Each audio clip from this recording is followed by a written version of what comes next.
For our first story, the entire state of California is completely under the water. This happened due to the Atlantic Ocean rising a whopping 5% in the past 3 months. An unbelievable amount in such a short amount of time. This hasn't happened since the last ice age. Californians really woke up to a fright this morning.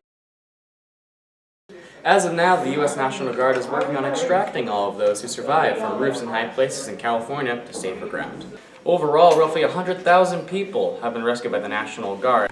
Hello and welcome back, America. As you can see, I'm wearing a new shirt and we taped up that rip. Everything is a-okay, except for California. Scientists have concluded that global warming and the melting of the ice caps is the reason that California is completely underwater, and it also affects several of the continents. Please stand by for more information. Also, in Greenville, Mississippi, Hopewell Baptist Church was vandalized and torched.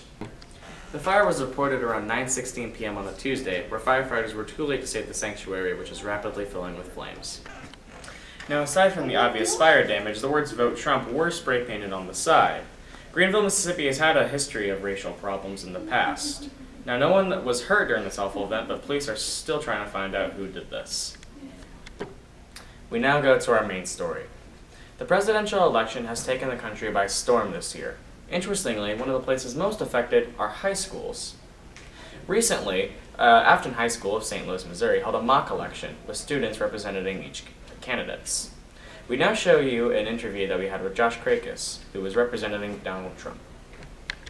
So why do you feel like this particular election was so popular in high schools? Well, you see, Josh, it was big stakes for a lot of people. A lot of people wanted to change with the Trump campaign or wanted to block what the Trump campaign was doing with the Clinton campaign. So talking in the general election, a lot of young people were adamant, at least in my community, because for a lot of us this is our first election.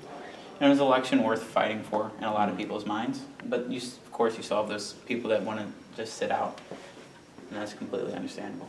All right. And how do you feel like this mock election went? How the mock election went? Well, I went against my own political beliefs. Normally I lean a little bit left on the spectrum, so I was the candidate for the Republican Party as Donald Trump. So it was cool to see both sides. It was cool to step across the aisle and understand where people come from. It's a good exercise to do, and it's an educational one. All right. And how do I think the results of the mock election went? Yeah. I thought it was good. I was a little bit upset, of course, that we didn't win. I thought our campaign put forth the most effort and should have won. However, it is what it is. I mean, the Clinton campaign did what was right and went straight for the teachers' electoral votes, and I'm not going to explain out that whole process, but that's how you win. You win with the Electoral College, not exactly the most popular votes, which you see in the mock election and in the general election. So it's an interesting conversation to start to have. Is this something we should continue going forward with the Electoral College? Is there a benefit to it? Is there a disadvantage to it? So, awesome. Thank you for your time. Thank you. Just last month, Officer Blake Snyder, who was an officer at Affton for 4 years with a wife and 2-year-old son, was brutally murdered.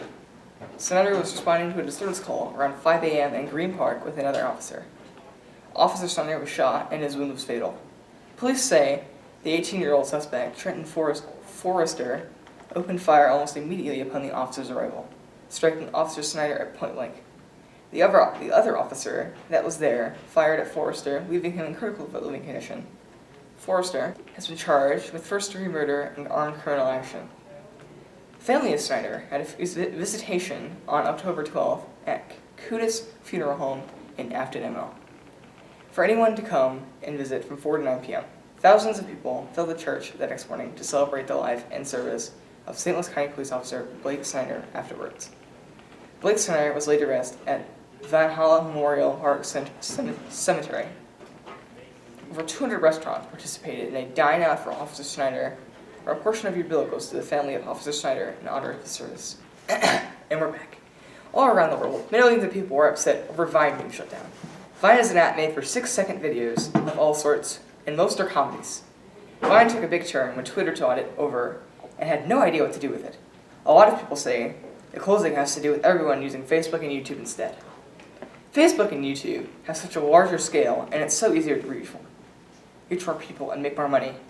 A reporter described Vine as a dead weight. It was hard to keep It was hard to keep fine up, and running, you make no money. Everyone's big question is always why do people love it so much?